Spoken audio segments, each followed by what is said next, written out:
ആത്മഹത്യ ചെയ്ത വയനാട് DCCയുടെ മുൻ ട്രഷറർ NM വിജയന്റെ കുടുംബവുമായി കരാർ ഇല്ലെന്ന വാദത്തിൽ ഒറ്റപ്പെട്ട KPCC അധ്യക്ഷൻ സണ്ണി ജോസഫ്. കുടുംബവുമായി ധാരണ ഉണ്ടെന്ന് പ്രതിപക്ഷ നേതാവ് VD സതീശൻ ന്യൂസ് മലയാളത്തോട് സ്ഥിരീകരിച്ചു.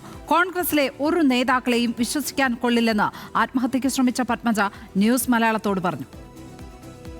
പാർട്ടിക്ക് അവരുടെ ആവശ്യം മുഴുവൻ നിറവേറ്റി കൊടുക്കാൻ പറ്റുമോ? സഹായിച്ചിട്ടുണ്ട്. അത് കരാറിൻ്റെ അടിസ്ഥാനത്തിലുമല്ല, കേസിൻ്റെ അടിസ്ഥാനത്തിലുമല്ല, ആത്മഹത്യാ ഭീഷണിയുടെ അടിസ്ഥാനത്തിലുമല്ല. ഒരു കോൺഗ്രസ് കുടുംബത്തെ സഹായിക്കാനുള്ള വിശാല മനസ്കതയുടെ അടിസ്ഥാനത്തിലാണ്. NM വിജയന്റെ കുടുംബവും കോൺഗ്രസ് നേതൃത്വവും തമ്മിൽ കരാറില്ലെന്ന് പ്രഖ്യാപിച്ച KPCC പ്രസിഡന്റിനെ പൊളിക്കുകയാണ് പ്രതിപക്ഷ നേതാവ്. കരാർ എന്നതിന് പകരം ധാരണ എന്ന വാക്കാണ് ഉപയോഗിച്ചതെങ്കിലും വ്യവസ്ഥകളെല്ലാം സതീശൻ സമ്മതിച്ചു. ജീവനോപാധി ഉറപ്പാക്കുമെന്നും കടം തീർക്കുമെന്നും ഭൂപണയ വായ്പ അടയ്ക്കുമെന്നുമായിരുന്നു കരാറിലുണ്ടായിരുന്നത്. ആദ്യ 2 ഘട്ടങ്ങളും പൂർത്തിയായ ശേഷം ഇപ്പോൾ എന്തിന് പത്മജ പരാതി ഉന്നയിക്കുന്നുവെന്നാണ് സതീശന്റെ ചോദ്യം. പാർട്ടിയാണൊരു ധാരണ ഉണ്ടാക്കി, അതുകൊണ്ട് ഞങ്ങളെല്ലാം അതിൻ്റെ കൂടെ നിന്നു. അങ്ങനെ പാർട്ടി ഒരു സ്റ്റെപ്പ് അത് പരിഹരിച്ചു, 2ാമത്തെ സ്റ്റെപ്പ് അത് പരിഹരിച്ചു, 3ാമത്തെ സ്റ്റെപ്പിലേക്ക് വന്നുകൊണ്ടിരിക്കുമ്പോഴാണ് അതിൻ്റെ ഇടയിൽ വീണ്ടും അവർക്ക് പരാതി ഉണ്ടാകാൻ കാര്യം എന്താണെന്ന് അന്വേഷിക്കാം.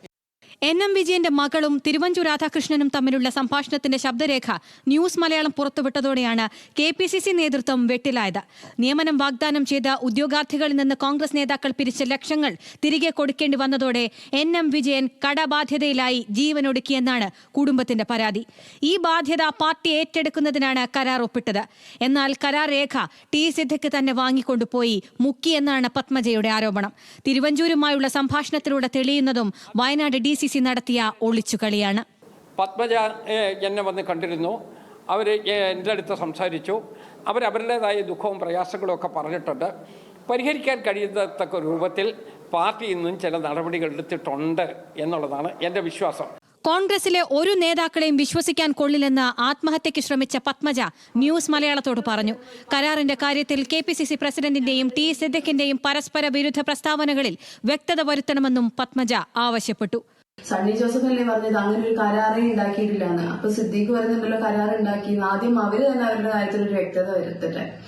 നേതാക്കൾ ആരും ഫോൺ പോലും എടുക്കുന്നില്ലെന്ന് വിജയന്റെ മകൻ വിജേഷ് ആരോപിച്ചു. കാലം നീണ്ടു വന്നതിന് നമുക്കുള്ള ഇത് കുറഞ്ഞുകൊണ്ടും പോവാണ്. പിന്നെ ഇപ്പൊ ആദ്യം വിളിച്ചാൽ ഫോൺ എടുക്കുന്നവർ ഇപ്പൊ വിളിച്ചാൽ ഫോൺ എടുക്കാണ്ടായി.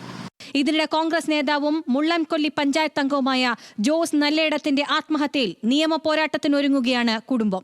എന്നാൽ പരസ്യ പ്രതികരണത്തിന് ഇവർ തയ്യാറായില്ല.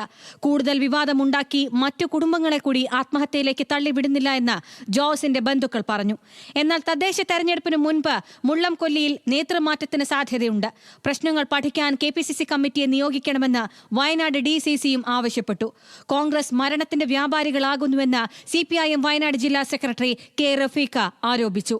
അണികളെ മരണത്തിലേക്ക് തള്ളിവിടുന്ന മരണത്തിന്റെ വ്യാപാരികളായി ഈ കോൺഗ്രസ് മാറുമ്പോൾ ബഹുജനങ്ങളെയാകെ അണിനിരത്തിക്കൊണ്ടുള്ള പ്രതിഷേധ പരിപാടികളും ക്യാമ്പയിൻ പ്രവർത്തനങ്ങളും സംഘടിപ്പിക്കാൻ വേണ്ടിയാണ് CPIM തീരുമാനിച്ചിട്ടുള്ളത്. വയനാട് DCCയിലെ പ്രശ്നങ്ങൾ സംസ്ഥാനമെങ്ങും കോൺഗ്രസിനെ പ്രതിസന്ധിയിലാക്കുന്ന സങ്കീർണ സാഹചര്യമാണുള്ളത്. ഇതിൽ നിന്ന് കരകയറാനുള്ള അടിയന്തര നടപടികൾക്കായി തല പുകയ്ക്കുകയാണ് KPCC. ന്യൂസ് മലയാളം, വയനാട്.